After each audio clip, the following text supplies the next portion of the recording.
Sa taas na 10,000 metro sa ibabaw ng karagatang Pasipiko, isang pampasaherong eroplano na lumipad mula sa Los Angeles ang patuloy na naglalakbay pasilangan tungo sa kadiliman ng gabi. Ang loob ng eroplano ay nababalot sa mahina at tuloy-tuloy na ugong ng makina. Para itong awit ng isang dambuhalang duyan na bakal na nagbibigay ng kapanatagan sa mga pasahero.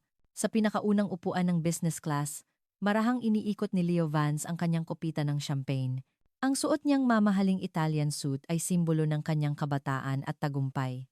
Iniregalo niya sa kanyang sarili ang biyaheng ito upang ipagdiwang ang mabilis na pag-angat ng kanyang kumpanya sa cybersecurity kung saan siya ang CEO. Sa kanyang mundo, lahat ay gumagalaw sa pamamagitan ng mga digital signal at ang halaga ay nasusukat sa mga numero 1 at 0. At siya ang hari sa mundong iyon. Isang flight attendant ang lumapit sa kanya, dala ang isang bagong tasa ng kape. Tinanggap ito ni Leo sa pamamagitan ng isang bahagyang kumpas ng kamay nang hindi man lang tumitingin sa mukha ng babae. Sa kilos na iyon, mas nangingibabaw ang pakiramdam na karapatan niya itong matanggap kaysa pasasalamat. Para sa kanya, ang mga tao sa paligid niya ay mga piyesang umiiral para sa kanyang tagumpay. Makalipas ang ilang sandali, tumayo si Leo upang mag-inat. Dahan-dahan siyang naglakad sa pasilyo, nilampasan ang kurtinang naghihiwalay sa business at economy class. Noon niya napansin ang isang babae. Isang babaeng nakaupo ng tuwid na tuwid sa upuang malapit sa pasilyo. Maayos ang pagkakasuot niya ng matingkad na asul na uniporme na agad na makikilalang uniporme ng Philippine Air Force. Ang pangalan niya ay Isabel de la Cruz. Isa siyang sarhento at sakay siya ng eroplanong ito upang dumalo sa isang joint military training sa Australia. Hindi napigilan ni Leo na mapangisi. Uniporme ng militar sa panahon ngayon, para sa kanya, ito ay simbolo ng isang makaluma at hindi episyenteng organisasyon na binabalewala ang kalayaan ng individual. Naniniwala siyang ang kanyang malayang pag-iisip at bilis ang siyang nagpapatakbo sa mundo. Sinadya niyang kausapin si Isabel sa boses na sapat lang ang lakas para marinig ng mga nasa paligid. Mukhang hindi ka komportable dyan, Sergeant. Higit 10 oras sa eroplano suot ang ganyang uniforme. Hindi ko maintindihan. Bakit hindi ka nalang magsuot ng mas magaan na damit? Ang kanyang mga salita ay may bahid ng magaan na pangmamaliit, na parang isang tao mula sa bagong henerasyon na nanunukso sa isang tao mula sa lumang panahon. Dahan-dahang itinaas ni Isabel de la Cruz ang kanyang mukha mula sa librong binabasa. Walang bakas ng pagkagulat o galit sa kanyang mga mata.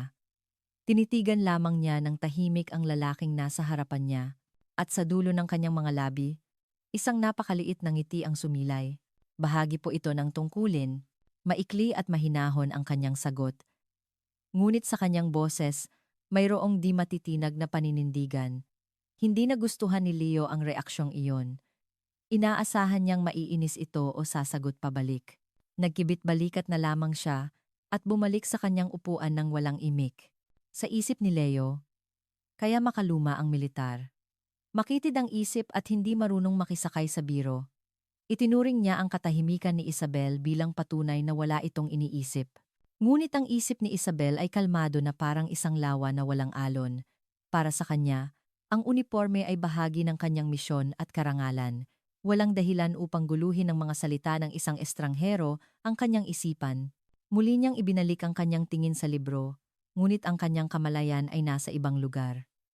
Iniisip niya ang kanyang espesyalidad, electronic warfare at signal communications. Sa trabahong iyon, hindi sapat ang pag-unawa lamang sa pinakabagong teknolohiyang digital. Ang kaalaman sa mga lumang teknolohiyang analog, tulad ng shortwave radio at Morse code, mga teknolohiyang halos nakalimutan na ngayon, ay kasing halaga rin. Naniniwala si Isabel na sa pag-alam sa parehong bago at luma, saka lamang tunay na makakatugon sa isang totoong krisis. Isang bahagyang amoy ng kape ang lumutang sa hangin ng eroplano. Medyo tuyo ang hanging nagmumula sa air conditioning. Kinuha ni Isabel ang ibinigay na bote ng tubig at uminom. Ang lamig ng tubig na dumampi sa plastik ay nagpalinaw sa kanyang kamalayan. Dahan-dahan niyang ipinikit ang kanyang mga mata, iniisip ang mahirap na pagsasanay na naghihintay sa kanya sa Australia. Ito ay magiging isang mahalagang panahon upang lalo pang patatagin ang kanyang mga kasanayan at diwa. Naiintindihan niyang ang pagkakaroon ng mga taong tulad ni Leo ay bahagi rin ng katotohanan ng mundo. Magkakaiba ang pananaw ng bawat tao. Hindi niya ito itinatanggi o sinasang-ayunan. Gagawin lamang niya ang kanyang tungkulin. Ang tahimik na determinasyong iyon ang humubog sa kanyang tuwid na tindig at payapang ekspresyon. Ito ay isang uri ng lakas na hinding-hindi mauunawaan ng mayabang na si Leo. Dalawang tao, sakay ng iisang eroplano, ngunit magkaibang-magkaiba ang mundong tinitingnan at kinabukasang tinatahak. 3 oras na ang nakalipas mula nang lumipad ang eroplano. Patuloy itong lumilipad ng matatag, isang maliit na tuldok sa malawak na kadiliman ng Pasipiko. Ang mga ilaw sa loob ng eroplano ay pinatay na, at karamihan sa mga pasahero ay natutulog na. Ang tanging maririnig ay ang mahinang hilik ng isang tao o ang paminsan-minsang tahimik na yapak ng mga flight attendant. Ito ay isang payapa at ordinaryong gabi na pinagsasaluhan ng maraming tao. Sa business class, nakatitig si Leo Vance sa maliwanag na screen ng kanyang tablet. Gamit ang mabagal na internet na mula sa satellite, tinitingnan niya ang paggalaw ng presyo ng stock ng kanyang kumpanya. Ang mga berdeng numero sa screen ay nagpapalalim pa sa kanyang kasiyahan. Gusto niya ang pakiramdam na kahit nasa itaas siya ng kalangitan, hawak pa rin niya sa kanyang mga palad ang mundo. Ang kadiliman sa labas ng bintana ay isang background lamang para sa kanya. Ang kanyang alamat ay nasa loob ng kumikinang na parisukat na ito. Samantala, sa economy class, isinara ni Isabel de la Cruz ang kanyang libro at ipinatong ito sa kanyang kandungan. Hindi siya inaantok. Sa halip, habang tumatagal, lalong tumatalas ang kanyang mga pandama. Sa una, inakala niyang guni-guni lang ito. Ngunit ang isang bagay na iyon ay nagkaroon ng malinaw na presensya na hindi na maaaring balewalain. Hindi ito tunog, hindi rin pagyanig, hindi rin amoy. Ito ay isang napakaliit na pagbabago sa hangin. Ang hangin mula sa air conditioning ay tuyo pa rin, ngunit parang may ibang bagay na nakahalo rito. Ang pakiramdam ay parang dahan-dahang ibinabaon ang iyong mukha sa isang kumot na puno ng static electricity, isang pakiramdam na parang may dumadamping kuryente sa balat. Ito ay isang napakaliit na pagbabago na hindi mararamdaman ng isang ordinaryong tao. Dahan-dahang ibinaling ni Isabel ang kanyang mga mata sa labas ng bintana. Ang bintanang yari sa acrylic ay malamig sa paghipo. Sa kabila nito, hindi mabilang na mga bituin ang nagniningning na may matatalas na liwanag. Isang espesyal na tanawin na makikita lamang sa itaas ng kalangitan, kung saan walang sagabal na ilaw mula sa syudad. Mula rito, mas malaki at mas malapit tingnan ang mga bituin. Ngunit may mali sa magandang tanawin ng mga bituin. May iba sa liwanag ng mga bituin na karaniwan niyang nakikita. Ang liwanag ay tila bahagya at irregular na kumikislap. Ito ay katulad ng liwanag na nakikita sa ibabaw ng tubig na nababaluktot dahil sa mga alon. Ang kanyang sinanay na isip ay mabilis na naghanap sa mga nakaraang karanasan at kaalaman. Dahil ba ito sa solar flare? Hindi. Kung ganoon ay dapat may naunang impormasyon. Isang geomagnetic storm? Ngunit masyadong matindi ang pakiramdam. Noong mga sandaling iyon, sa itaas at sa malawak na kalawakan sa paligid ng eroplano, isang malaking drama na hindi nakikita ng tao ang nagaganap. Isang napakalakas na electromagnetic storm, isang pambihirang pangyayari na dulot ng banggaan ng magnetic field ng Earth at ng mga charged particle mula sa kalawakan. Wala itong tunog o anyo, gumagalaw lamang ito sa kalawakan bilang isang tsunami ng malalakas na electromagnetic waves. Walang anumang radar sa mundo ang nakahula sa biglaang pangyayaring ito. Ang hindi nakikitang bagyong iyon ay tahimik na ngayong lalamunin ang nag-iisang pampasaherong eroplanong ito. Ito ay parang isang dambuhalang maninila na dahan-dahang lumalapit sa kanyang biktima. Sa loob ng eroplano, wala pang nakakapansin sa panganib. Ang lalaki sa upuan sa harap ay nakasuot ng headphones at nanonood ng pelikula, paminsan-minsan ay mahinang tumatawa. Ang babae sa tabi niya ay natatakpan ng kumot hanggang leeg at mahimbing na natutulog. Ang payapang ingay sa loob ng eroplano at ang tuloy-tuloy na ritmo ng ugong ng makina, lahat ng ito ay parang isang magiliw na talukbong na nagtatago sa paparating na krisis. Muling nag-focus si Isabel sa kanyang mga pandama. May mali talaga. Isang kakaibang bigat na parang nagbago ang densidad ng hangin. Ito ay katulad ng likas na takot na sinasabing nararamdaman ng mga hayop bago ang isang bagyo. Bilang isang sundalo, marami na siyang naranasang mahihirap na sitwasyon. Ang mga karanasang iyon ang nagbigay sa kanya ng babala sa anyo ng isang kutob, siniguro niyang mahigpit ang kanyang seatbelt. Kinuha niya muli ang safety information card sa bulsa ng upuan sa harap niya at binasa itong muli, maaaring para lamang ito sa kapanatagan ng loob. Ngunit hindi niya kayang manatiling walang ginagawa. Pinatay ni Leo Vance ang kanyang tablet at bumuntong hininga ng may kasiyahan. Sumandal siya ng malalim sa kanyang komportabling upuan at ipinikit ang mga mata. Ang kanyang isip ay puno ng mga plano para sa mga party at bagong negosyo pagdating sa Sydney. Habang nasa iisang espasyo, dalawang tao ang nakakaramdam ng magkaibang katotohanan. Ang isa ay nasa loob ng isang panaginip, ng digital na tagumpay, at ang isa naman ay nakakaramdam ng presensya ng isang hindi nakikitang bagyo at tahimik na naghahanda. Ang walang hanggang gabi ay tila lalo pang lumalalim sa labas ng bintana. Sa sandaling nakumpirma ni Isabel na dumating na ang sandali, lahat ay nangyari sa isang iglap. Una, bumigat ang hangin sa loob ng eroplano. Isang malakas na presyon na parang pinipiga ka mula sa lahat ng direksyon ng mga hindi nakikitang pader. Pagkatapos noon, isang mataginting na pak ang umalingaw-ngaw.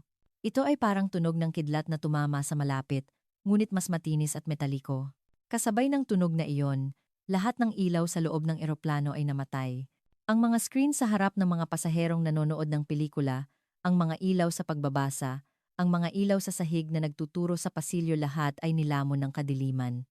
Tanging ang mahinang ugong ng makina ang hindi nagbago. Ngunit dahil biglang nawala ang mahinang tunog ng air conditioning at mga electronic device na bumabalot dito, ang ugong ng makina ay tila naging nakakatakot na malakas at nag-iisa. Ilang segundo lamang ng ganap na kadiliman at katahimikan. Tila huminto ang oras para sa mga pasahero. At sa sumunod na sandali, ilang ilaw na nakabaon sa kisame ang nagsimulang magbigay ng malabong pulang liwanag, ang mga emergency lights. Ang mahinang liwanag na iyon ay nagbigay ng nakakatakot na anyo sa mga nag-aalalang mukha ng mga pasahero. Mula sa iba't ibang dako, nagsimulang marinig ang mga sigaw ng pagkagulat at mahihinang bulungan. Anong nangyari? Brownout ba? Anong problema? Sa business class, si Leo Vance ang isa sa mga unang nakapansin sa pagbabago.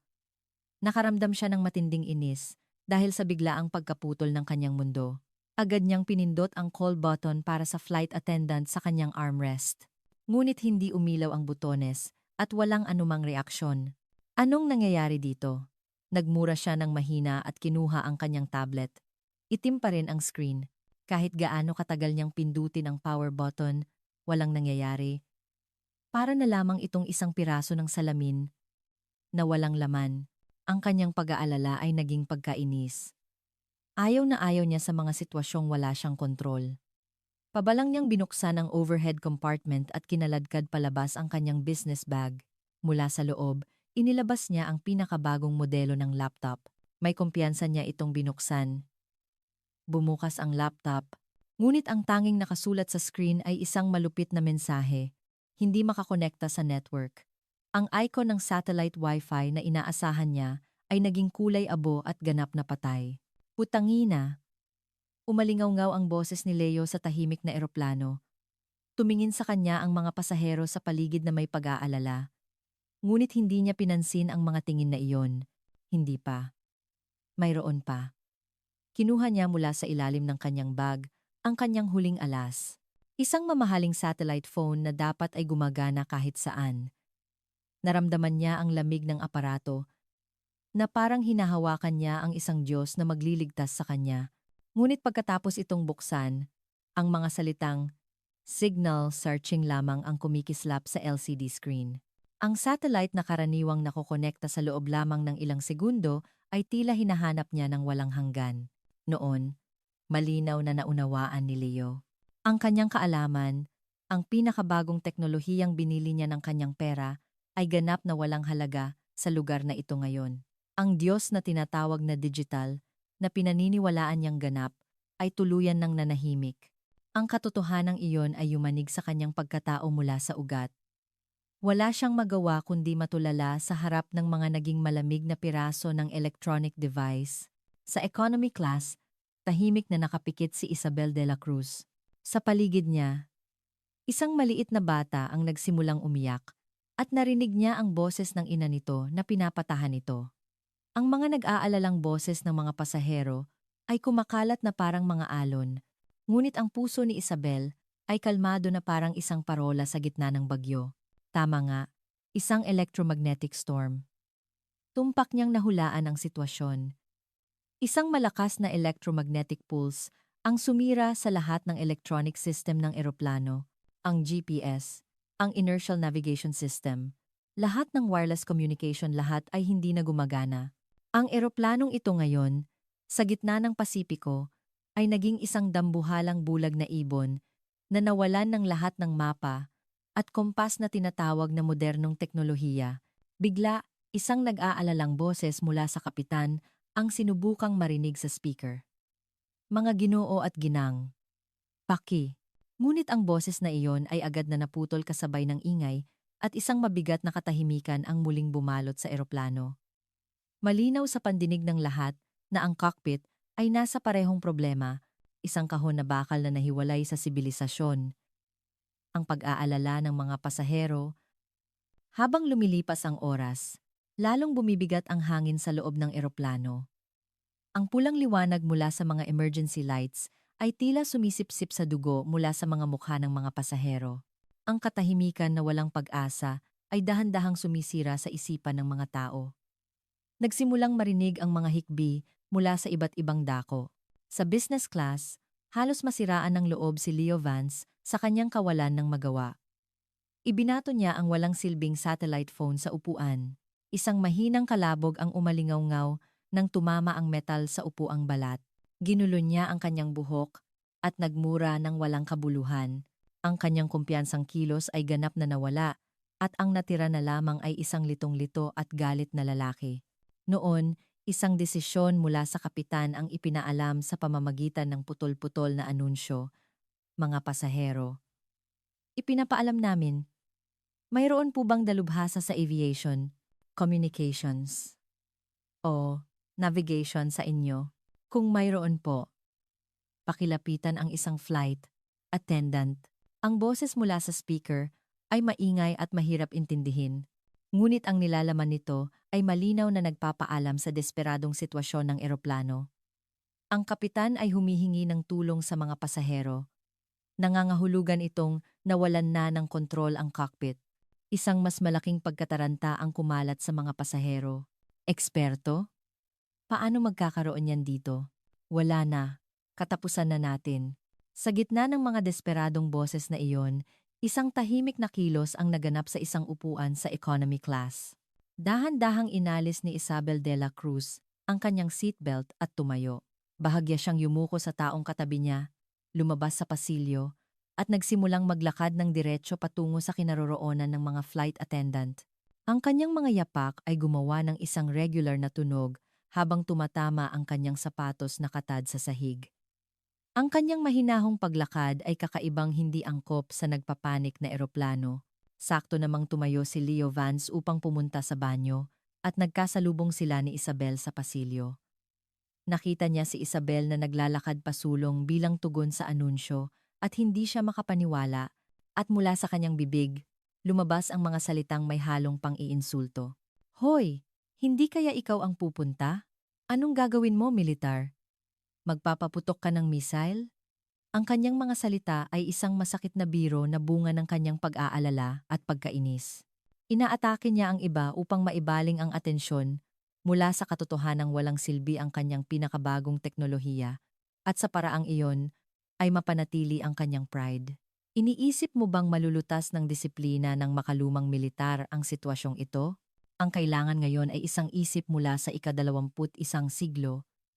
Tulad ng sa akin, idinagdag niya, ngunit ang kanyang mga salita ay wala ng dating kumpiyansa. Hindi huminto si Isabel sa kanyang mga salita. Habang naglalakad, bahagya lamang siyang lumingon kay Leo.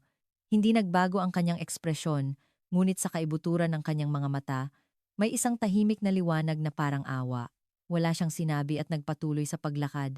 Ang katahimikang iyon, higit pa sa anumang sagot, ay malinaw na nagpahayag ng kawalan ng kabuluhan ng kanyang mga salita. Nang makarating sa harap ng flight attendant, yumuko si Isabel ng malalim at magalang. Sargento de la Cruz, Philippine Air Force. Ang aking espesyalidad ay electronic warfare at signal communications. Nais ko pong makausap ang kapitan. Ang kanyang boses ay hindi malakas, ngunit malinaw na umabot sa lahat. Sa boses na iyon, mayroong kapangyarihang magpakalma na hinubog ng pagsasanay. Ang flight attendant ay nagpakita ng ekspresyon ng pagkagulat at ginhawa sa biglaang paglitaw ng pag-asa. Agad niyang kinuha ang intercom, ngunit naalala niyang hindi ito gumagana, kaya't mariin na lamang siyang tumango at sinabing, "Dito po," habang ginagabayan siya patungo sa pintuan ng cockpit. Nakatayo si Leo sa gitna ng pasilyo, pinapanood ang tanawin. Ang militar na minamaliit niya, bilang walang silbi, ay ngayon ang huling pag-asa ng eroplano patungo sa sagradong lugar ng cockpit. Ang kanyang kaalaman na nagkakahalaga ng milyon-milyong dolyar at ang kanyang pinakabagong teknolohiya ay ganap na natalo dito. Hindi na tumitingin si Isabel kay Leo. Ang kanyang kamalayan ay nakatuon na sa mahirap na katotohanang haharapin niya sa loob ng cockpit. Ang kanyang pinahahalagahang lumang toolbox ng kaalaman at kasanayan ay malapit ng masubok. Sa paggabay ng flight attendant, tinahak ni Isabel de la Cruz ang isang makitid na pasilyo. Sa dulo nito ay isang mabigat na pinto. Ang cockpit ang utak at puso ng dambuhalang ibon na bakal. Isang sagradong lugar na karaniwang hindi pinapasok ng mga pasahero. Nag-input ng isang espesyal na code ang flight attendant at pagkatapos ng isang mekanikal na tunog ng pag-unlock, bumukas papasok ang pinto na may mabigat na ingay. Huminto sandali si Isabel bago pumasok at huminga ng malalim. Mula sa loob, isang kakaibang hangin ang dumaloy palabas. Isang amoy ng tensyon, pinaghalong amoy ng langis ng makina at bahagyang nasunog na plastik. Nang humakbang siya papasok, bumungad sa kanya ang tanawin sa loob ng cockpit. Para itong isang sementeryo ng sibilisasyon. Sa harap niya, isang malaking panel ng mga instrumento na may daan-daang switch at screen, ngunit karamihan sa mga ito ay walang liwanag, nananahimik bilang mga itim na piraso ng salamin. Mga tahimik na bangkay ng mga makinang nawalan ng buhay. Tanging ang pulang ilaw mula sa emergency light sa kisame ang nagbibigay ng nakakatakot na liwanag sa espasyo na nagpapalitaw sa mga desperadong mukha ng mga lalaki. Ang kapitan at co-pilot ay nakaupo ng tulala sa harap ng hindi gumagalaw na manibela.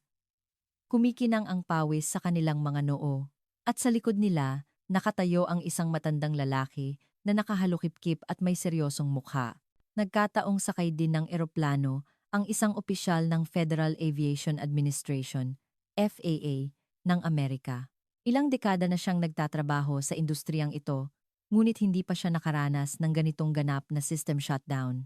Ang mga tingin ng tatlong lalaki ay sabay-sabay na napunta kay Isabel na nakatayo sa pasukan, isang batang babae, at nakasuot pa ng uniforme ng militar. Sa kanilang mga mata, mayroong pagkagulat at isang hindi maitatagong kulay ng pagdududa. Sa ganitong desperadong sitwasyon, ano ang magagawa niya? Ngunit ang kilos ni Isabel ay ganap na iba sa kanilang inaasahan. Naglakad siya ng diretsyo patungo sa kanila. Huminto mga 2 metro ang layo at yumuko ng malalim at magalang habang tuwid ang likod. Isa itong magalang na pagbati na puno ng respeto sa kausap. Sargento de la Cruz, Philippine Air Force. Ang aking espesyalidad ay electronic warfare at signal communications. Narito po ako bilang tugon sa inyong tawag. Ang kanyang boses ay mahinahon, ngunit malinaw na umalingaw-ngaw sa bawat sulok ng masikip na espasyo. Sa kanyang boses at kilos, walang bahid ng panik, tanging ang kahinahunan ng isang propesyonal na handang gampanan ang kanyang tungkulin. Saglit na natigilan ang kapitan sa kanyang magalang na kilos.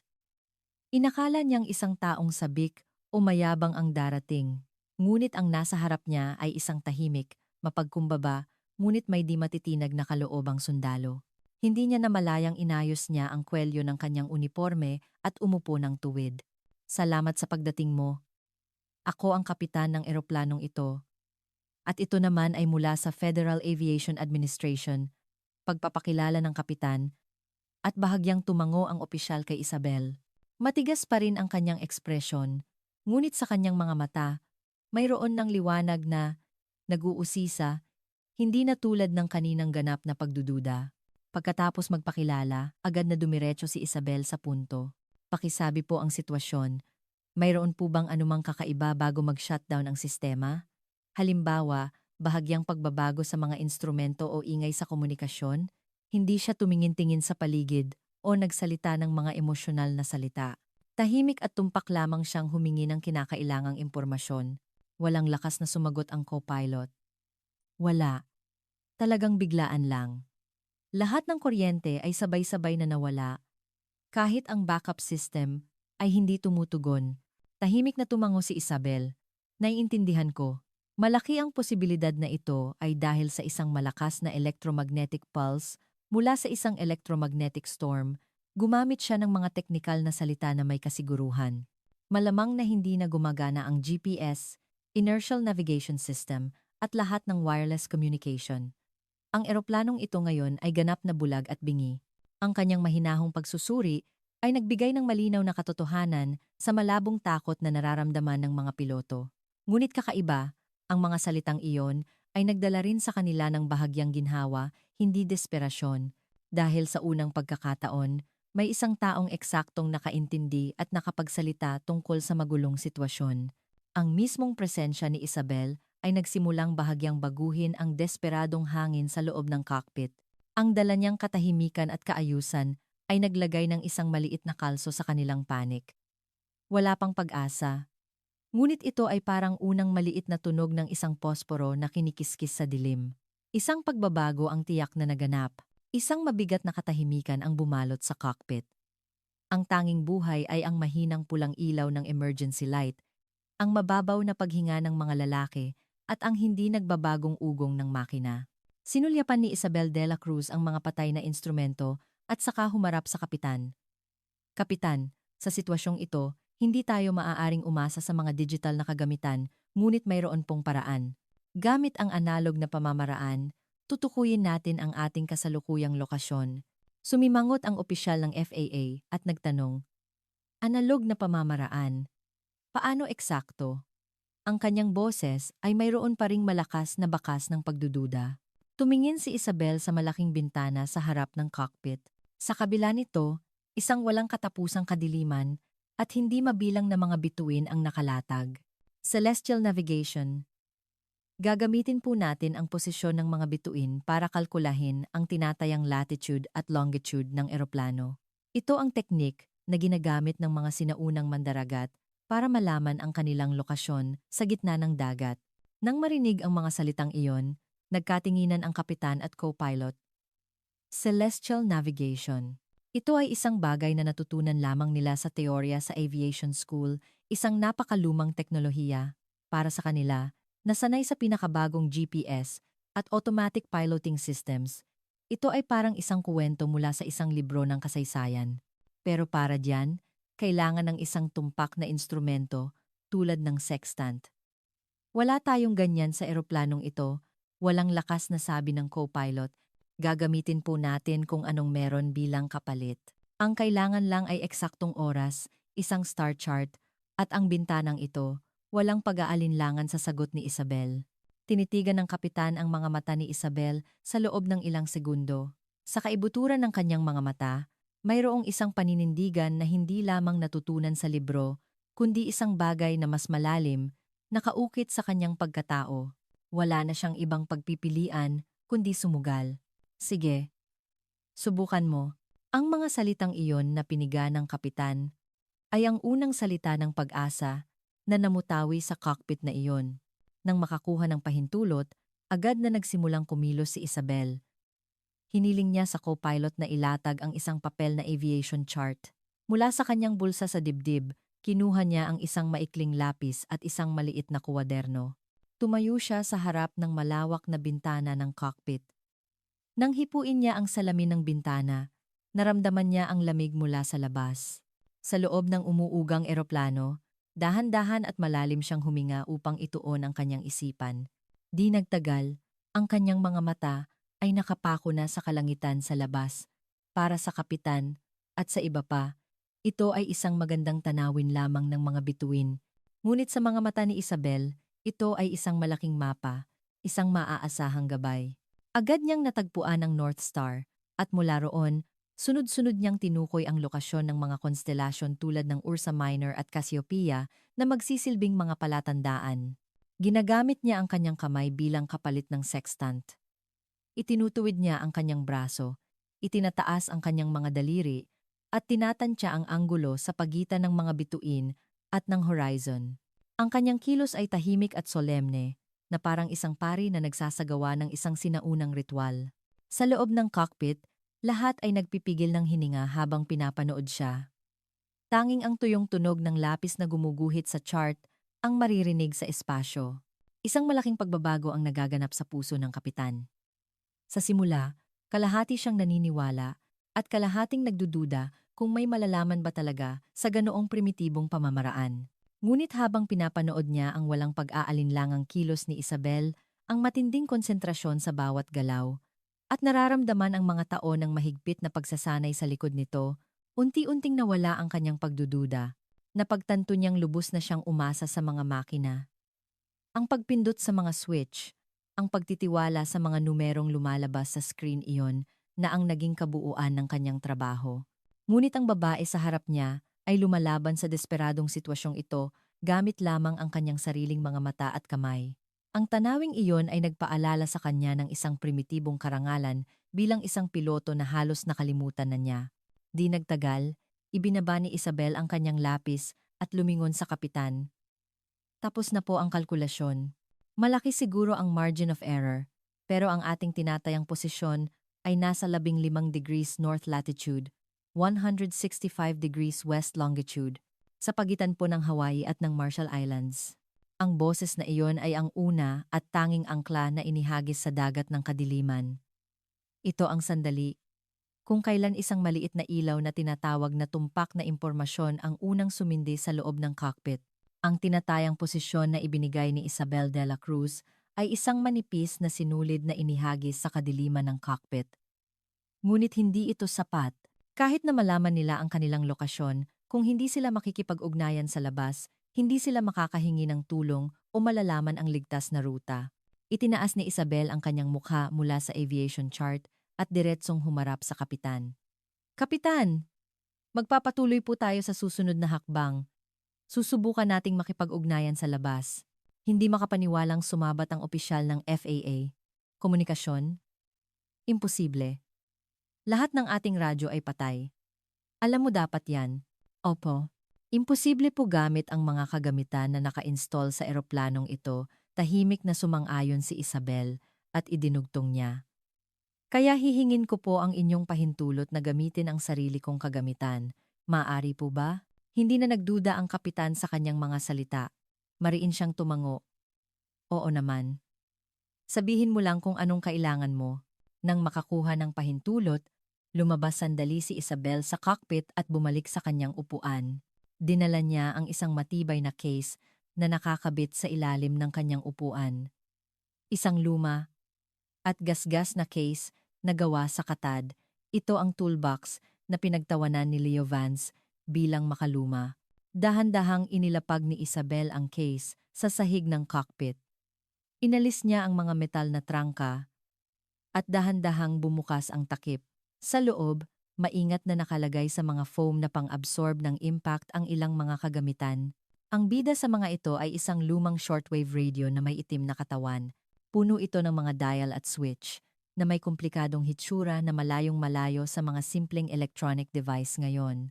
Natigilan ng kapitan at ang opisyal nang makita ang lumang radyo, isang aparato na parang galing sa isang museo.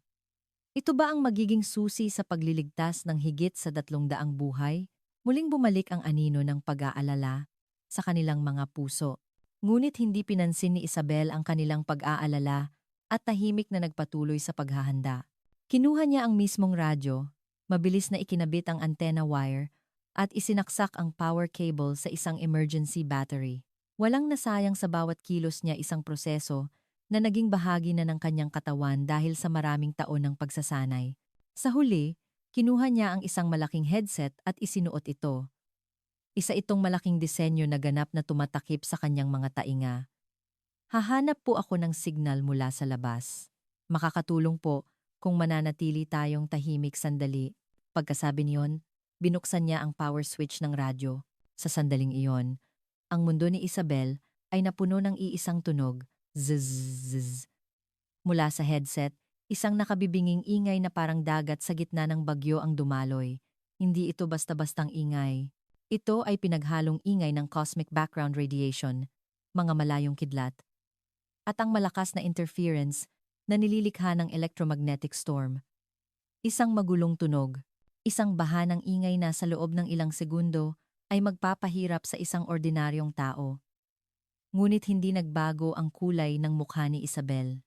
Para sa kanya, ang ingay na ito ay ang pamilyar na tunog ng kanyang lugar ng trabaho. Ipinikit niya ang kanyang mga mata at itinuon ang buong katawan sa pader ng ingay na iyon. At ang kanyang mga daliri ay dumampi sa pinakamalaking dial sa ibabaw ng radyo. Ang tuning dial para sa pag-aayos ng frequency. Sinimulan niyang paikutin ang dial na iyon ng hindi kapani-paniwalang dahan-dahan, 1 milimetro sa isang pagkakataon. Ang hinahanap niya ay hindi ang commercial aviation radio. Iyon ay ganap na nalunod sa bagyong ito. Ang hinahanap niya ay isang espesyal na frequency na hindi alam ng karamihan na nakalaan para sa Philippine Navy sa mga oras ng emergency. Ang siwang ng frequency na iyon ay umiiral lamang sa isang napakaliit na punto sa dagat ng ingay na ito.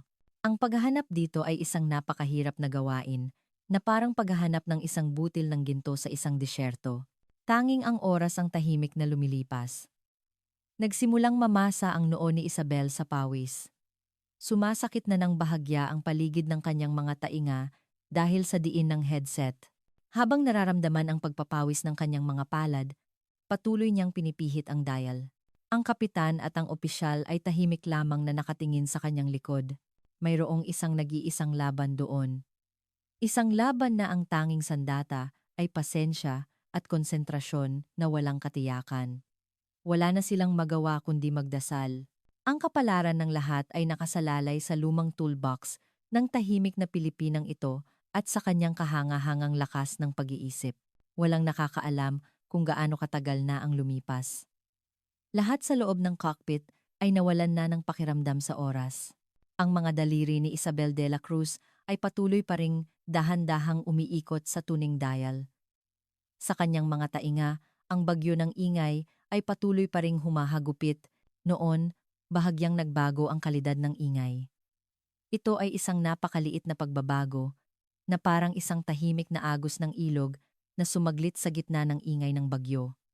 Kung ordinaryong tao, hindi ito maririnig o baka hindi man lang mapapansin. Ngunit ang sinanay na tainga ni Isabel ay tiyak na nahuli ang saglit na siwang na iyon. Heto na, bigla niyang itinigil ang pagpihit sa dial. Ginamit niya ang isang maliit na switch upang i-lock ang frequency na iyon. Wala pang naririnig na signal. Tanging ang pader ng ingay ang bahagyang numipis. Sapat na iyon. Habang hawak ang headset sa isang kamay, kinuha niya mula sa toolbox ang isa pang kagamitan. Isang simpleng aparato na may isang lever sa isang maliit na base na kasya sa palad. Ito ay isang telegraph key na ginagamit upang magpadala ng Morse code. Mabilis niyang ikinonekta ang cable nito sa radyo. Nagpipigil ng hininga ang kapitan at ang opisyal ng FAA habang pinapanood ang bawat kilos niya. Hindi nila lubos na naiintindihan kung ano ang ginagawa niya. Ngunit alam nila na ang bawat kilos niya ay patungo sa huling pag-asa. Dahan-dahang inilagay ni Isabel ang kanyang mga daliri sa lever ng key. Naramdaman niya ang malamig na metal sa kanyang mga daliri. Huminga siya ng maikli at saka nagsimulang mag-tap sa key. Sa sandaling iyon, isang malinaw na electronic na tunog ang umalingaw-ngaw sa tahimik na cockpit. Pip pip pip. Toot toot toot. Pip pip pip. Tatlong maikling tunog, tatlong mahabang tunog, at muling tatlong maikling tunog. Ang pandaigdigang distress signal SOS. Ang regular na ritmo nito ay tila ang puso ng eroplanong ito na muling nagsimulang tumibok. Ang tunog na iyon, ang unang nagdala ng kaayusan sa espasyong ito na pinaghaharian ng panik at kalituhan. Pagkatapos ng SOS signal, patuloy na ipinadala ni Isabel ang kanilang tinatayang posisyon ang pangalan ng eroplano, at ang kasalukuyang sitwasyon lahat ay isinalin sa Morse code. Ang kanyang mga daliri ay gumagalaw ng makinis at malakas, na parang nagpipiano. Sa kanyang kilos, mayroong isang functional na ganda na tanging sa mga taong dalubhasa lamang makikita. Samantala, sa kanyang upuan sa economy class, napakunot ang noo ni Leo Vance sa mahinang electronic na tunog na kanyang naririnig. Anong ingay ito? Hindi ito isang melodiya, kundi isang paulit-ulit na ritmo ng walang kahulugang tunog. Nahulaan niyang may nangyayari sa cockpit, ngunit wala siyang ideya kung ano ito. Ang militar na labis niyang hinamak ay may ginagawa gamit ang lumang makinang iyon.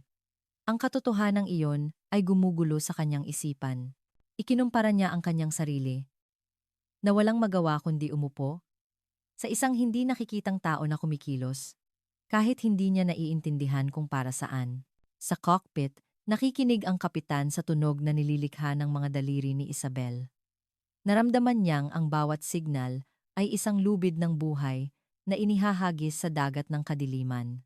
Sana may makarinig. Isang salitang parang dasal ang lumabas sa kanyang bibig.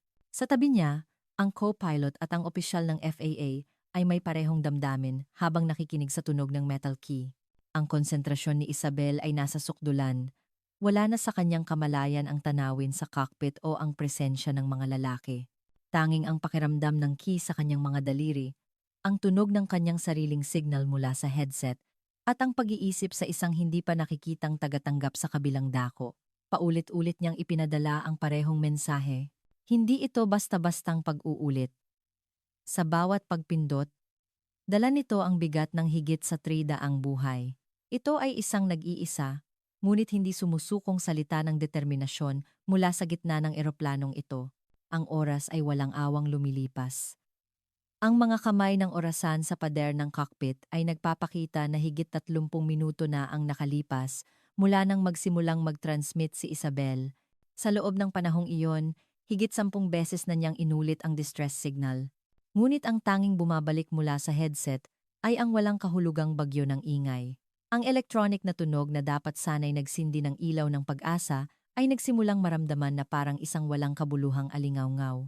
Sa puso ng kapitan, muling kumalat ang isang mabigat at malamig na desperasyon.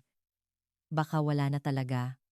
Sa gitna ng Pasipiko, paanong aabot sa kahit sino ang mahinang signal ng lumang radyong iyon? Siyentipikong pag-iisip, halos imposible. Iyon ang konklusyon ng kanyang makatwirang pag-iisip. Ang opisyal ng FAA ay nakayuko na rin habang nakahalukip-kip. Ang co-pilot ay paulit-ulit na dinidilaan ang kanyang tuyong mga labi.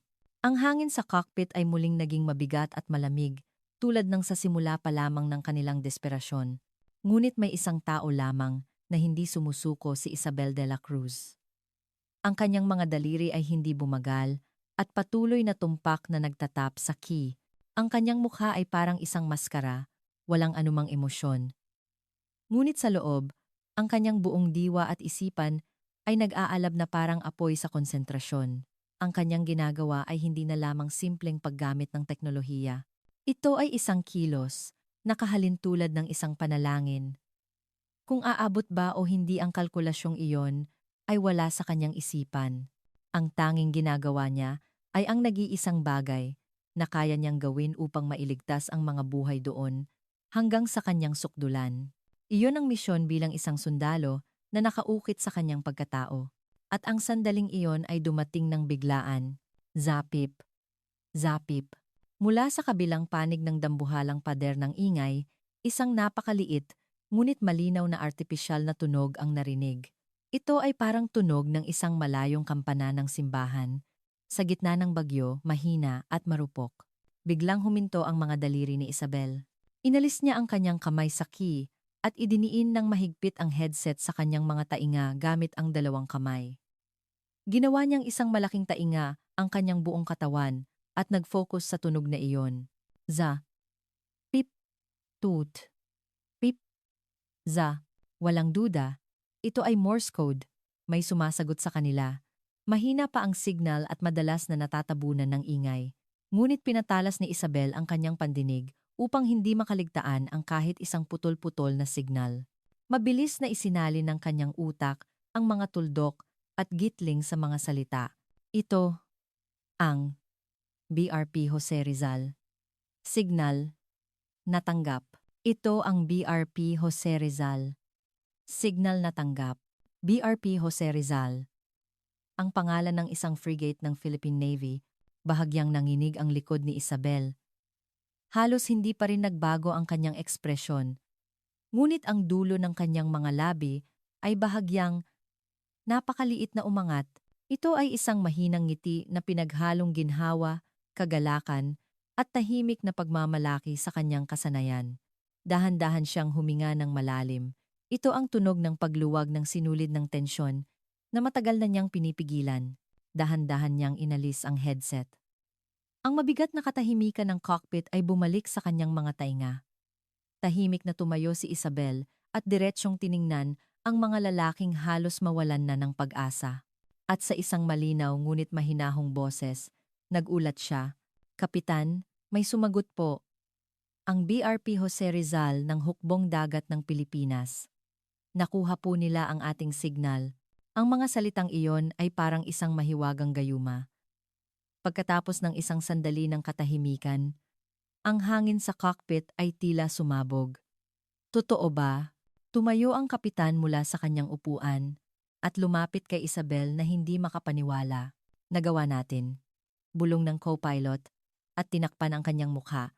Maging ang opisyal ng FAA na nakahalukip-kip ay nagpakawala ng isang malaking buntong hininga ng ginhawa. Ang kadiliman ng desperasyon ay nabasag. Mula sa siwang ng makapal na ulap, isang malakas na haligi ng liwanag ang pumasok. Ito ang tunog ng buhay na narinig mula sa headset. Ang cockpit ay agad na napuno ng tahimik na kagalakan ng mga taong nakaligtas mula sa bingit ng kamatayan. Ngunit si Isabel de la Cruz ay hindi nagpadala sa agos ng emosyon at agad na kumilos para sa susunod na hakbang. Muli niyang isinuot ang headset at umupo sa harap ng telegraph key. "BRP Jose Rizal, ito ang Flight 815. Maraming salamat." Nagsimula siyang magpadala ng mahinahong tugon. Mula ngayon, hindi na ito simpleng distress signal. Magsisimula na ang isang dialogo ng buhay kung saan magpapalitan sila ng tumpak na impormasyon upang gabayan ang dambuhalang ibon na bakal na ito sa isang ligtas na lugar. Ang cockpit ay ganap nang bumalik sa pagiging isang command center para sa crisis management. Agad na tumayo ang kapitan sa tabi ni Isabel, naghihintay sa kanyang mga ulat.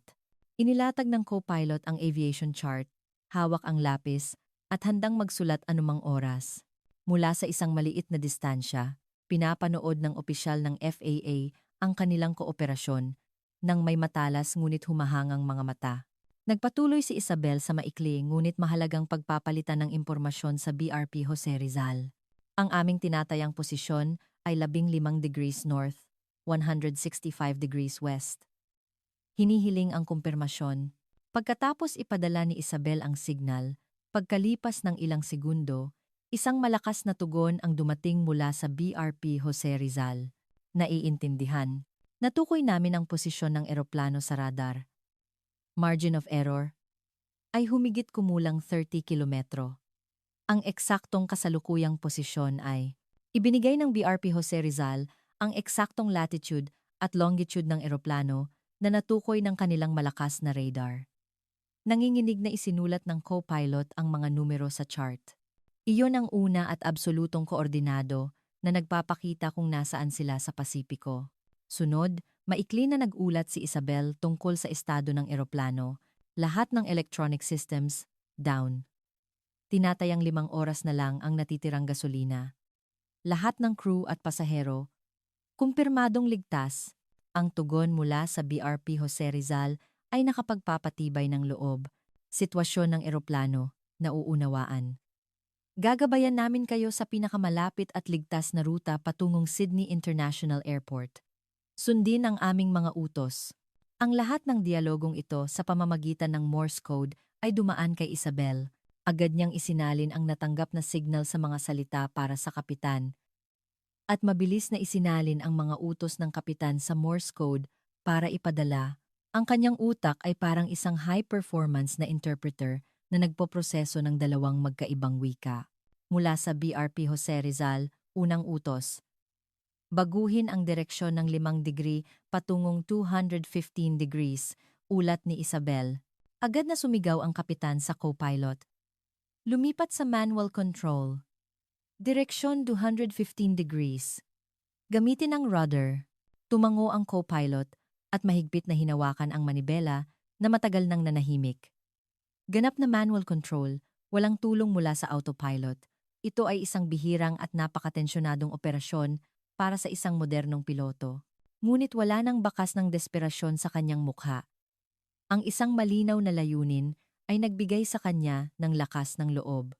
Habang dahan-dahan niyang ikiling ang manibela, ang dambuhalang eroplano ay bahagyang kumiling pakaliwa kasabay ng mahinang panginginig. Ito ay isang madamdaming sandali kung saan ang eroplanong ito ay muling napasailalim sa kontrol ng kalooban ng tao. Mula sa isang patay na ibon, muli itong naging isang buhay na pakpak. Pagkatapos noon, patuloy na nakipag-ugnayan si Isabel sa BRP Jose Rizal. Pagkatapos ng 10 minuto, bumaba ng altitude ng 1,000 talampakan. May malakas na turbulence sa unahan, bahagyang lumihis pa kanan. Ang impormasyon mula sa BRP Jose Rizal ay parang isang malakas na parola na nagbibigay liwanag sa dagat ng kadiliman. Sa gabay ng liwanag na iyon, ang eroplano ay matatag na sumusulong sa isang ligtas na ruta, iniiwasan ang mga hindi nakikitang panganib. Sa loob ng cockpit, ang boses ni Isabel na naguulat, ang boses ng kapitan na naguutos, at ang boses ng co-pilot na tumutugon ay nagkakatugma na parang isang orkestra. Ito ay perpektong teamwork, isang sundalo na nagpoprotekta sa bansa at mga piloto na nagpoprotekta sa kaligtasan sa himpapawid. Ang bawat dalubhasa ay nirerespeto at pinagkakatiwalaan ang kasanayan ng isa't isa na lumilikha ng isang malaking lakas. At ang naguugnay sa kanila ay isang tahimik na espesyalista na nagngangalang Isabel de la Cruz. Habang nagpapatuloy ang tahimik na laban sa cockpit, ang mga pasahero sa kabin ay walang magawa kundi maghintay. Ang pulang ilaw ng emergency lights at ang walang katapusang pag-aalala, ang tanging naririnig nila ay ang paminsan-minsang mahinang electronic na tunog mula sa cockpit. Walang nakakaalam kung ano ang kahulugan ng tunog na iyon. Pag-asa ba ito? O isang walang kabuluhang paglaban? Isa si Leo Vance sa kanila. Nakahalukip-kip siya sa kanyang upuan, nakatitig sa kadiliman sa labas ng bintana. Sa kanyang isipan, nagbabanggaan ng husto ang kanyang pride at ang katotohanan. Ang tahimik na sundalong iyon na kanyang minamaliit siya ngayon, ang may hawak sa kapalaran ng eroplanong ito. Hindi niya matanggap ang katotohanan iyon. Noon, biglang isang boses, kahit na may kasamang ingay, ang malinaw na narinig mula sa speaker ng eroplano. Boses iyon ng kapitan. Mga pasahero, ito po ang inyong kapitan. Manatili po kayong kalmado. Malaki na po ang ating pag-unlad. Sa sandaling marinig ang boses na iyon, ang maingay na kabin ay biglang tumahimik. Lahat ay nagpigil ng hininga, naghihintay sa susunod na salita mula sa speaker. Maging ang iyak ng bata ay tumigil. Kalmado ang boses ng kapitan, ngunit sa likod nito, mararamdaman ang hindi mapigilang ginhawa at bahagyang kagalakan. Salamat sa isang dalubhasa sa inyo, nagtagumpay po tayong makipag-ugnayan sa labas. Dahil sa espesyal na kasanayan ng isa sa ating mga pasahero, si Sargento Isabel de la Cruz ng Philippine Air Force, nakontak po natin ang isang barko ng Philippine Navy na malapit sa atin. Sargento de la Cruz. Nang banggitin ang pangalang iyon, ilang pasahero sa economy class ang nagulat at nagkatinginan. Naalala nila ang babaeng nakasuot ng uniforme na tahimik na tumayo at umalis.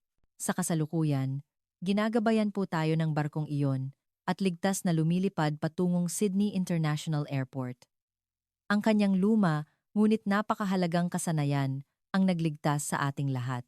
Hanggang ngayon, nasa cockpit pa rin siya at lumalaban para sa atin. Pagkatapos ng anunsyo ng kapitan, sumunod ang isang sandali ng katahimikan. At sa sumunod na sandali, mula sa iba't ibang dako ng eroplano, umalingaw-ngaw ang mga palakpakan.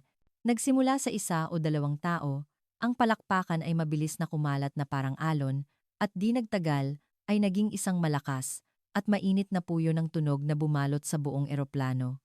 Nagtinginan ang mga tao habang umiiyak, ngumingiti, at nagyayakapan. Ito ay isang taos-pusong pagpapahayag ng pasasalamat sa isang hindi nakikitang tagapagligtas na humanggo sa kanila mula sa bingit ng desperasyon. Hindi nila nakikita ang mukha o anyo ni Isabel de la Cruz ngayon. Ngunit sa kanilang mga puso, malinaw na nakaguhit ang imahe ng isang bayani na tahimik na lumalaban para sa kanila sa sagradong lugar ng cockpit. Ito ay isang uri ng bayani na malayong malayo sa imahe ng bayani, sa digital na panahon isang mapagkumbaba, tahimik, ngunit higit sa lahat ay maaasahan. Sa gitna ng puyo ng palakpakan, si Leo Vance lamang ang hindi makagalaw. Sargento de la Cruz, bulong niya sa isang paos na boses. Ang bawat salita ng kapitan ay parang isang mabigat na suntok sa kanyang dibdib. Ang teknolohiyang pinagtawanan niya bilang makaluma. Ang electronic na tunog na minamaliit niya bilang walang kabuluhan. Lahat ng iyon ang naging tanging pag-asa na nagligtas sa higit sa 300 buhay. Wala siyang masabi. Pinanood lamang niya ang dalisay na pasasalamat at ginhawa sa mga mukha ng mga tao sa paligid. Doon, wala ni isang bakas ng mga halagang pinaniniwalaan niya. Digital, pera, tagumpay, tanging ang simple at napakalakas na katotohanan na isang buhay ang nagligtas sa isa pang buhay. Sa harap ng katotohanang iyon, ang kanyang pride ay gumuho ng walang tunog. Ang mainit na hangin at ang dumadagundong na palakpakan sa loob ng eroplano, lahat ng iyon ay parang isang fanfara na nagpapahayag ng kanyang pagkatalo. Ang mahabang gabi ay malapit ng magwakas. Sa gabay ng tahimik na komunikasyon ni Isabel de la Cruz sa BRP Jose Rizal, patuloy na lumipad ang eroplano sa kadiliman. Ang kapitan at co-pilot ay salit-salitang nag-manual control at ang kanilang konsentrasyon ay malapit ng maubos. Ngunit sa kanilang mga mata, mas nangingibabaw ang kulay ng isang matinding misyon kaysa pagod. Noon, sa labas ng bintana ng cockpit, bahagyang nagsimulang magliwanag ang malayong horizon. Mula sa ilalim ng matingkad na asul na langit, dahan-dahang lumabas ang isang guhit ng maputlang liwanag, bukang liwayway. Kapitan, tingnan ninyo, sabi ng co-pilot sa isang paos na boses. Sa labas ng bintana, isang dagat ng ilaw ang nakalatag. Ito ang mga ilaw ng isang malaking lungsod na hindi pa nagigising mula sa pagkakatulog. Hindi mabilang na mga kulay kahel at puting ilaw ang sumalubong sa kanila na parang mga bituin na kumikislap sa lupa. Ang lungsod ng Sydney. Ang magandang tanawing iyon ay nagdala ng mainit na ginhawa sa mga puso ng mga lalaki sa cockpit at sa mga pasahero na nakatingin mula sa maliliit na bintana ng kanilang mga upuan. Sa tuyong hangin ng air conditioning, may narinig na tahimik na tunog ng isang taong nagpupunas ng luha. Nakasuot pa rin ng headset, tahimik na pinanood ni Isabel ang tanawin. Ang kanyang huling misyon ay magpapatuloy hanggang sa ganap na makalapag ang eroplano sa lupa. Itinuon niya ang kanyang isipan upang hindi makaligtaan ang kahit isang detalye ng huling impormasyon tungkol sa panahon at runway para sa paglapag na ipinapadala ng BRP Jose Rizal. Papasok na tayo sa final approach course. Landing lights at runway lights, kumpirmado. Umalingaw-ngaw ang boses ng kapitan sa cockpit. Kasabay ng mga salitang iyon, sa kadiliman sa unahan, dalawang hanay ng malalakas na ilaw ang nakita, ang mga ilaw ng runway, para itong isang daan ng liwanag patungo sa langit na nagtuturo sa dulo ng mahabang paglalakbay na ito. Dahan-dahang bumaba ang eroplano. Ang ugong ng makina ay nagbago sa isang mas mababang ungol. Kasabay ng isang mabigat na tunog, bumaba ang mga gulong mula sa kanilang kompartimento. Isang bahagyang panginginig ang naramdaman sa buong eroplano. Lahat ng pasahero ay nagpipigil ng hininga, naghihintay sa sandaling iyon, mga kamay na mahigpit na nakahawak sa seatbelt, mga daliring magkakakrus na parang nagdarasal. At sa wakas, isang malakas na tunog na yumanig sa eardrums at isang malakas na impact ang tumama sa buong eroplano. Ang mga gulong ay dumampi sa aspalto sa bilis na higit 200 kilometro bawat oras.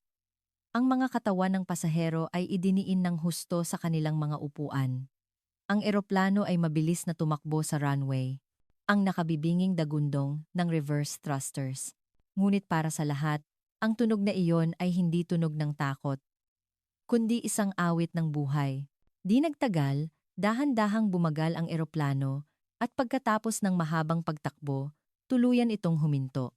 Ang ugong ng makina na kanina'y dumadagundong ay biglang nawala. Ang sumunod ay isang ganap at hindi kapani-paniwalang banayad na katahimikan. Sa labas ng bintana, ang sumisikat na araw ay nagpinta ng ginto sa mga pakpak ng eroplano. Ang ibon na bakal na may sakay na higit sa 300 buhay, pagkatapos ng mahabang paglalakbay sa gabi, ay tiyak na nakarating sa lupang pangako. Ang katahimikan, matapos ang ganap na paghinto ng eroplano at pagpatay ng mga makina, ay tumagal lamang ng ilang sandali. Sa hudyat ng anunsyo ng kapitan na matagumpay po tayong nakalapag, ang loob ng eroplano ay napuno ng sigawan ng kagalakan. Nagyakapan ang mga pasahero, nagpalakpakan, at umiyak habang ipinagdiriwang ang kanilang kaligtasan.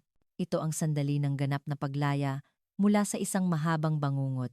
Di nagtagal, ikinonekta ang jet bridge at bumukas ang pinto ng eroplano. Isang sariwang hangin ng umaga ang pumasok. Ang amoy ng lupa na matagal nang kinalimutan ng mga pasahero. Isa-isang bumaba ang mga pasahero. Sa sandaling tumapak ang bawat isa sa lupa, mariin nilang idiniin ang kanilang mga paa sa matigas na aspalto na parang tinitiyak ang katigasan nito. Ang pakiramdam na buhay sila at muling nakatayo sa matigas na lupa ay dumaloy sa kanilang buong katawan. Nang halos lahat ng pasahero ay nakababa na, ilang anino ang lumabas mula sa cockpit.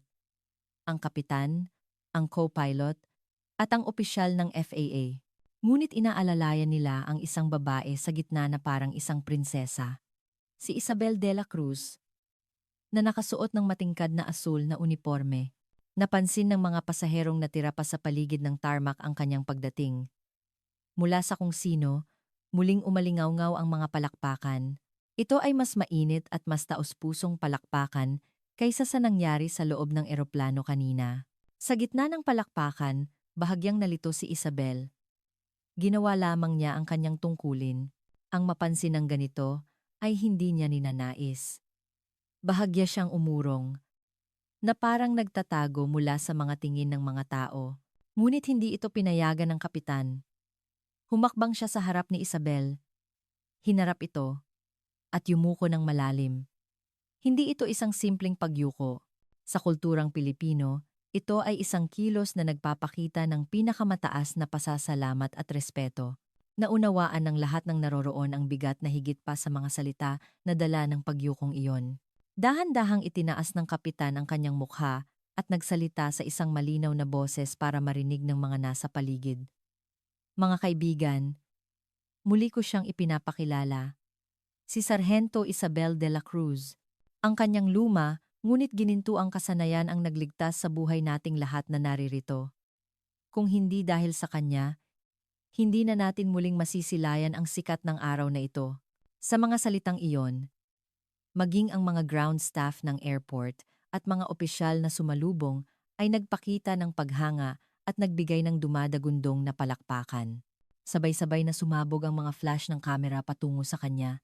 Napapikit si Isabel sa nakakasilaw na liwanag. Hindi niya alam kung paano tutugon at nanatili na lamang nakatayo. Pagkatapos, ang opisyal ng FAA na nakatayo sa tabi niya ay yumuko rin ng malalim, ginaya ang kapitan. Ang malalim na pagyukong iyon, na hindi karaniwan sa kulturang Amerikano, ay malinaw na nagpahayag ng kanyang pasasalamat na hindi masabi ng mga salita. Sa gitna ng kaguluhang ito, inisip ni Isabel kung ano ang dapat gawin at isa lamang ang pinili niyang gawin. Sa dalawang lalaking nakayuko sa kanya at sa lahat ng taong pumapalakpak sa kanya, tahimik at malalim siyang yumuko pabalik. Sa kanyang kilos, walang pagmamalaki o hiya, tanging tahimik na pasasalamat at ginhawa na natapos na ang kanyang papel. Ang kanyang mapagkumbabang kilos ay kasalungat ng dakilang nagawa niya.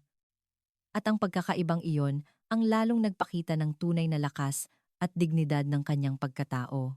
Ang pagpapakita sa gawa at hindi sa salita, ang paglalagay ng malalim na kahulugan sa katahimikan ang birtud na iyon, ay tahimik na tumatak sa puso ng lahat ng naroroon bilang isang malalim na inspirasyon. Karamihan sa mga pasahero ay nasa arrival lobby, muling nakasama ang kanilang mga pamilya at kaibigan at umiiyak na ipinagdiriwang ang kanilang kaligtasan. Ang airport ay puno ng mainit na hangin ng kagalakan at ginhawa. Ngunit malayo ng kaunti sa mga nagdiriwang Si Leo Vance ay nakatayong mag-isa sa tabi ng isang pader na salamin. Ang kanyang tingin ay nakapako sa isang grupo ng mga tao sa di kalayuan. Iyon ang sentro ng mundo ngayon. Ang imahe ni Isabel de la Cruz na naliligo sa hindi mabilang na palakpakan at flash ng kamera bilang isang bayani. Ang tahimik na babaeng iyon na pinag-uukulan ng malalim na pagyuko ng kapitan at ng opisyal ng gobyerno. Ang taong minamaliit niya at pinagtatawanan bilang makaluma. Hindi na naririnig ni Leo ang ingay sa paligid. Tanging ang malakas na pagtibok ng kanyang puso ang umalingaw-ngaw sa kanyang isipan. Ang kanyang katawan ay basang-basa ng malamig na pawis. Ang kanyang mukha na nakikita sa salamin ay maputla at walang dugo. Sa kanyang isipan, paulit-ulit na ipinapalabas ang mga pangyayari sa flight. Ang kanyang sarili na tumawa sa isip nang makita ang uniforme niya, ang kanyang sarili na nagbitiw ng mga salitang may pangmamaliit. Ang kanyang sarili na desperadong kinalap ang mga walang silbing pinakabagong teknolohiya nang magkaroon ng emergency. Ang kanyang sarili na nagbitiw ng mga mapanuyang salita sa kanyang likod habang papunta siya sa cockpit. Ang kanyang sarili na minamaliit ang tunog ng Morse code bilang walang kahulugang ingay. Bawat isang alaala ay parang isang matalim na piraso ng salamin na sumusugat sa kanyang pride mula sa loob. Inakala niya noon na ang kanyang buhay ay isang perpektong kuwento ng tagumpay. Bata pa lang ay nagtayo na ng kumpanya at nakalikom ng malaking yaman. Palaging may mga taong humahanga sa kanya sa paligid. Naniniwala siyang ang kanyang kaalaman na nagkakahalaga ng milyon-milyong dolyar at ang kanyang makabagong teknolohiya ang siyang nagpapatakbo sa mundo. Ang mga luma, analog, disiplina, at tradisyon lahat ay itinuturing niyang mga hindi episyenteng basura na dapat lampasan. Ngunit ano ang katotohanan? Nang dumating ang tunay na krisis, ang kanyang kaalaman, teknolohiya, at pera ay walang naitulong.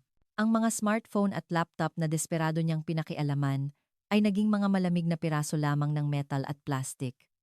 Ang Diyos na tinatawag niyang digital ay iniwan siya sa pinakamahalagang sandali.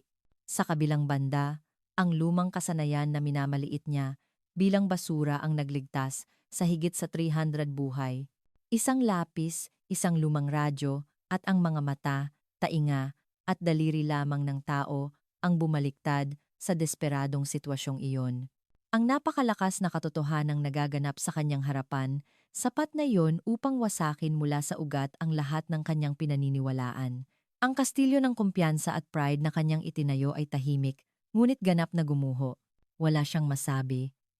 Wala siyang mahanap na kahit isang salita na dapat sabihin. Pasasalamat? Papuri? Anumang salita ay magmumukhang hungkag at mapagkunwari sa harap ng sitwasyong ito. Wala siyang magawa kundi manahimik. Ito ay malayong malayo sa katahimikan na ipinakita ni Isabel sa gitna ng krisis na puno ng lakas at dignidad.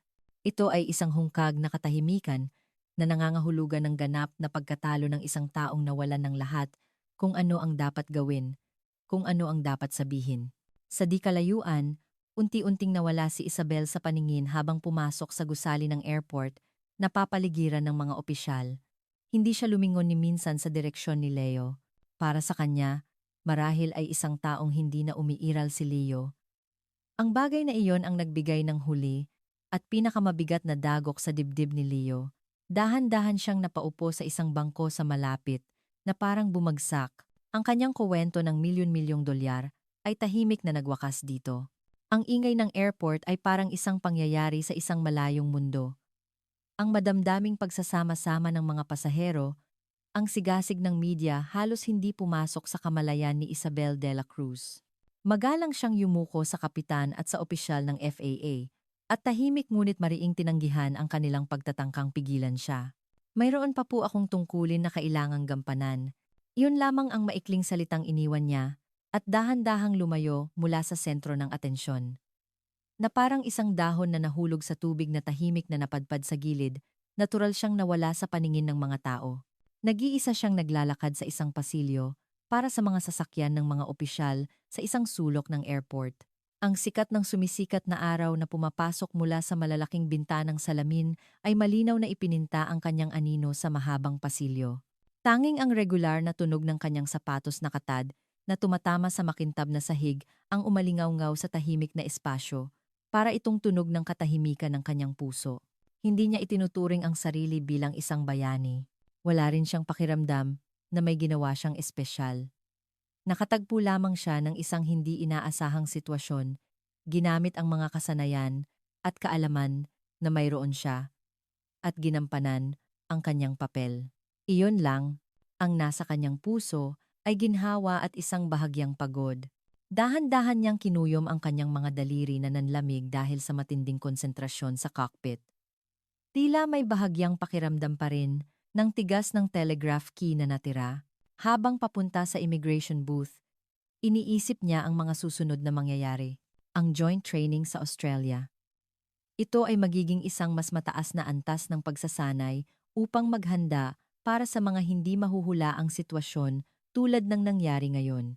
Gaano man umunlad ang digital na teknolohiya, kailangan pa ring patuloy na hasain ang mga taong sumusuporta dito at ang mga analog na teknolohiya na maaasahan sa oras ng pangangailangan.